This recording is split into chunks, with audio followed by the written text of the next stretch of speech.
সন্দীপা। আজ অনেক দিন পর আপনাদের সঙ্গে দেখা, আর 1000 সাবস্ক্রিপশন কমপ্লিট হওয়ার পর এটাই বোধহয় আমার প্রথম ব্লগ। আজকে সকাল থেকেই ভীষণ বৃষ্টি, আর কলকাতা বৃষ্টি মানে বুঝতেই পারছেন, একদম রাস্তাঘাট জল থই থই। আর এই ফুলটা সকাল থেকেই কুড়িয়ে পেয়েছি। এটা কিন্তু চিয়া সিডস নয়, এটা রাম তুলসী, যার ফাইবারটা একটু বেশি।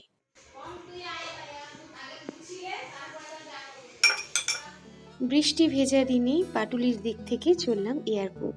মেজদি ভাই আমার জন্য উবের ঠিক করে দিয়েছিল। আমার কাছে নিয়েছিল 700 টাকা। এসি নন এসি দুই রকমের অপশান আপনারা পেয়ে যাবেন। একটু দরদাম করে নিতে হয়, কেননা বৃষ্টির দিনে একটু বেশিই রেট বলে।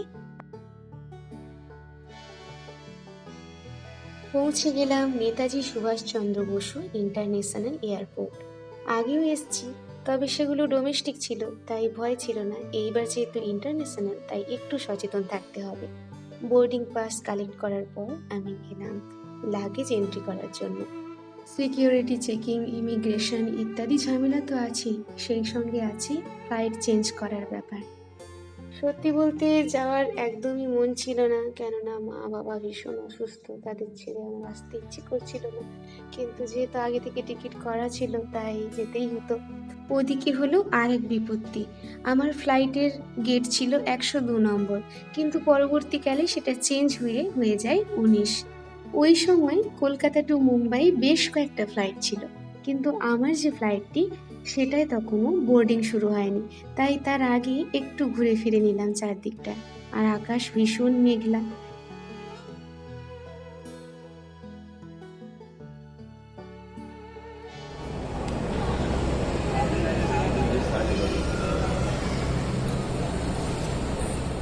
দুর্গাপুজো শুরু হতে আর মাত্র কয়েকটা দিন বাকি, তার আগেই বিদেশ যাত্রা। ও হ্যাঁ, আপনাদেরকে তো বলাই হয়নি কোথায় যাচ্ছি। और छोटे बैग्स को सामने वाली सीट के नीचे रखना।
সহযাত্রী হিসেবে পেয়েছিলাম 2.5 বছর বয়সী একজন শিশুকে, যে কিনা ওয়েস্ট ইন্ডিজে থাকে।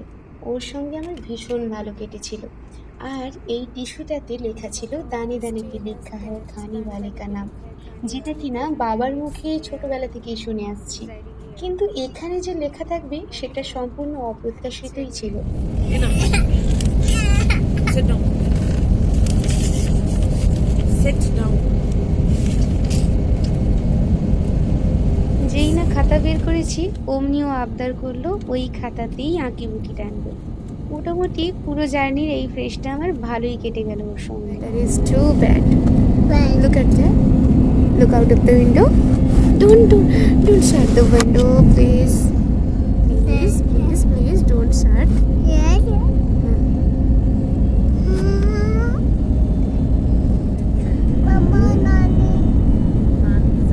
Rudra wants to play.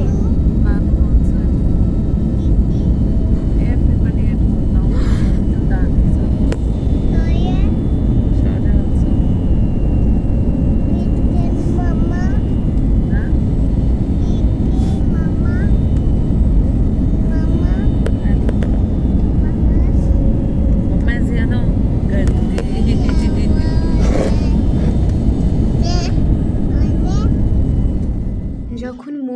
এসে পৌঁছলাম তখন ভীষণ বৃষ্টি হচ্ছে আর ঘড়িতে প্রায় 7টা।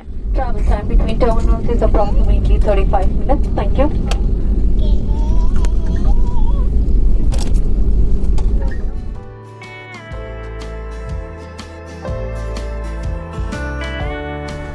মুম্বাই পৌঁছে গেছি আপাতত।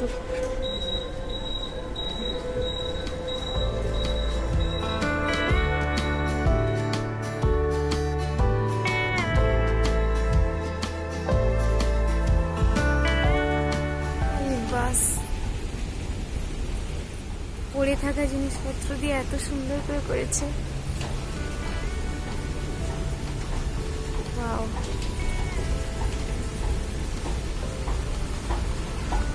সাধারণ জিনিসগুলো এত অসাধারণ লাগছে কেন। মাত্র 2 ঘন্টা 50 মিনিটেই পৌঁছে যাওয়া যায় কলকাতা টু মুম্বাই। আর ওঠানামার ব্যাপার থাকে, সেক্ষেত্রে অনেকটা সময় যেতে পারে। যেহেতু লাগেজ কালেকশনের কোনো ব্যাপার ছিল না, কারণ আমি যে লাগেজটা জমা দিয়েছি সেটা কিন্তু মাস্কটেই আমি পাবো, তাই এখানে না থেকে আমি এগিয়ে চললাম ইমিগ্রেশন যেখানে হয় সেই দিকে।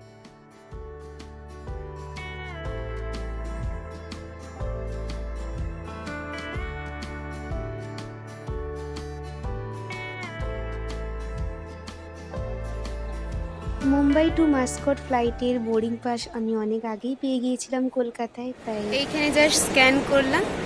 স্ক্যান করলে মানে বোর্ডিং পাসটা নিয়ে এখানে স্ক্যান করতে হবে, দিলে এখানে সিকিউরিটি চেকিংয়ের জন্য যেতে পাবো।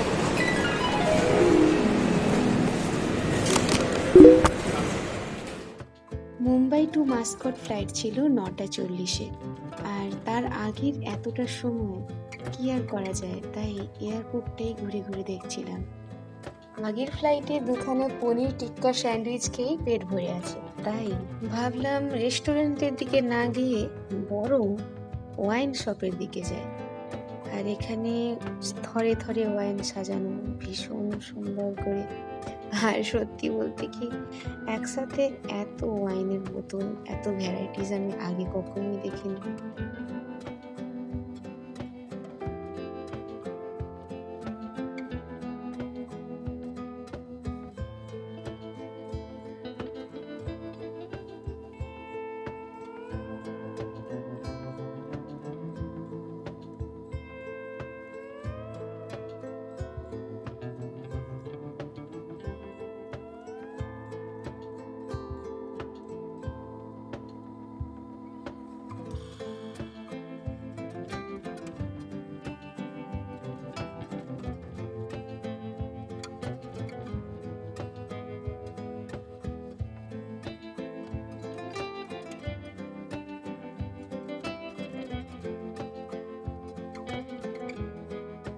ভিসা, পাসপোর্ট, রেসিডেন্সিয়াল আইডি সমস্ত কাগজপত্রই কিন্তু ঠিকঠাক থাকা একান্ত প্রয়োজন। এই প্রসঙ্গে বলে রাখি, বারবার নথিপত্র চেক করা হয়, এমনকি অ্যাকাউন্টের ব্যালেন্সও দেখতে চায় কখনো কখনো, আর ফেরার টিকিটও দেখে। সত্যি বলতে কি, কি জন্য যাচ্ছি, কেন যাচ্ছি, ফিরতে পারবো কিনা, সমস্ত কিছু কিন্তু দেখে নেয় এখানে।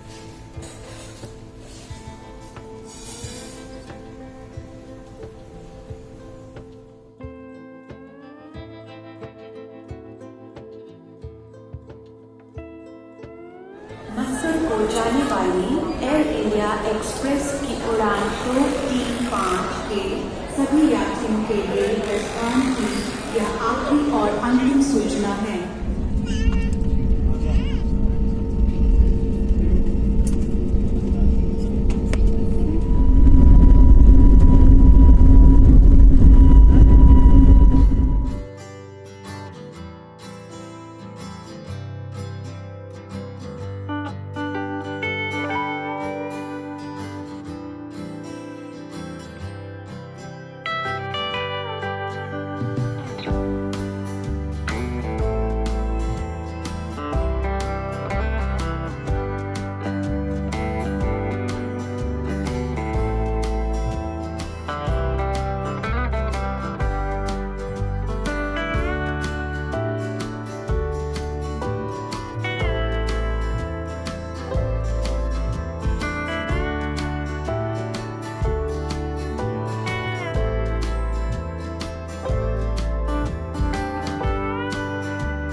মুম্বাই টু মাস্কট ফ্লাইটে সহযাত্রী হিসেবে পেয়েছিলাম নেপালের একজন ভাই আকাশকে। চাকুরি সূত্রে সেও এই প্রথমবার মাস্কটের পথে।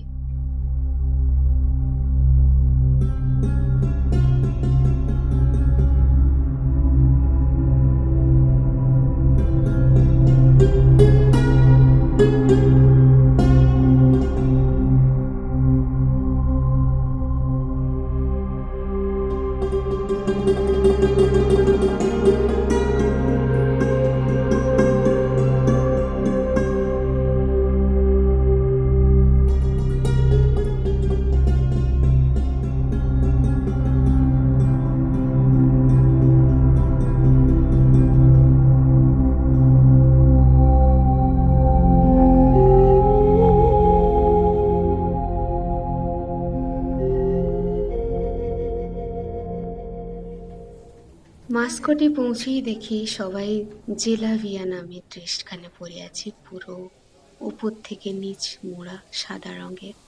আর এখানকার নিয়মই এমন, খুব স্ট্রিক্ট এই জামা কাপড়ের ব্যাপারে। ওমানে আসার জন্য 2 রকম ভাবে ভিসা অ্যাপ্লাই করা যায়। যেমন 7 দিনের জন্য যদি ট্যুরিস্ট ভিসা থাকে তাহলে খরচ পড়ে 2 থেকে 3,000, আর 30 দিনের জন্য যদি হয় তখন প্রায় 7 থেকে 8,000 টাকা। আমার ছিল 1 মাসের ভিসা।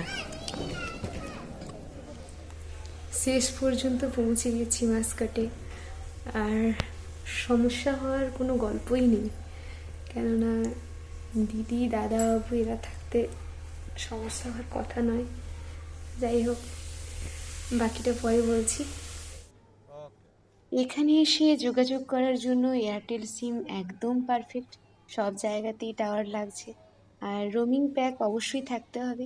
আমার ছিল 2,998 টাকার প্যাক, 10 জিবি ডাটা, সেই সঙ্গে 300 মিনিট কল, 20খানা এসএমএসও পাওয়া যায়, সেই সঙ্গে 120 টাকা রিচার্জ করা ছিল মেন ব্যালেন্স হিসেবে, 199 টাকার আনলিমিটেড কলও ছিল, আর 33 টাকার ডাটা প্যাকও ভরেছিলাম ওই দিনের জন্য। তাছাড়া ওখানের সিমও আপনি কিনে নিতে পারেন।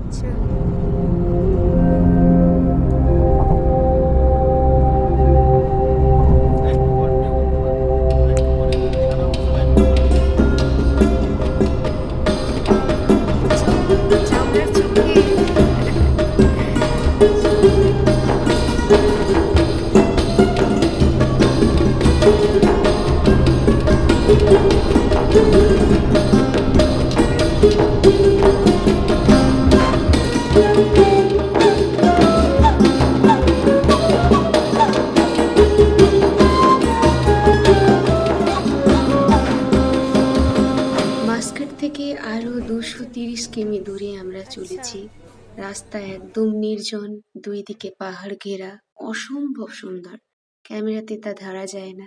মাঝ রাস্তায় দাঁড়িয়ে একটু খাওয়া দাওয়া করে নিলাম, সেই সঙ্গে জবরদস্ত চা, যেটা বিভিন্ন ধরনের বাদাম আর শস্য বীজ দিয়ে তৈরি করা।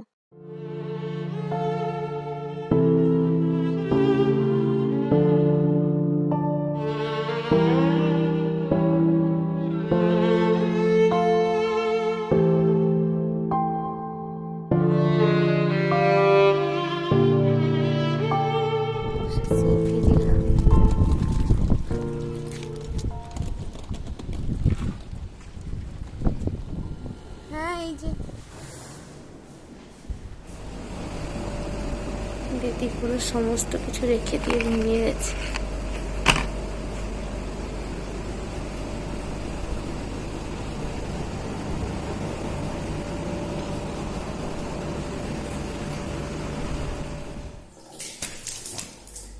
এখন ওমানীয় সময় 2:50 আর ভারতীয় সময় 4:20। এখন এসে রুমে পৌঁছালাম, এত টায়ার্ড লাগছে।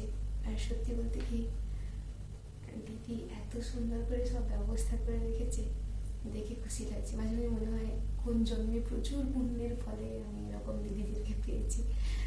যাই হোক, আর এখানে প্রচণ্ড গরম জল, চোখে মুখে জল নিতে গেলাম, বাপরে বাপ, বিশাল গরম। তারপর বাইরে যখন এসির কার থেকে নামি তখন এত বাতাস হয়েছে, গরম বাতাস। বাকিটা পরে দেখা যাবে কি হয়। তো এখনকার মতো আপনাদের সঙ্গে শেয়ার করলাম যে ইন্ডিয়া থেকে ওমান আসা পর্যন্ত কী কী করেছি, কী ব্যাপার, যতটা পারা যায় ক্যাপচার করার চেষ্টা করেছি। আপাতত ভীষণ ঘুম পাচ্ছে, তো এখনকার মতো গুড নাইট, দেখা হচ্ছে পরের ব্লগে।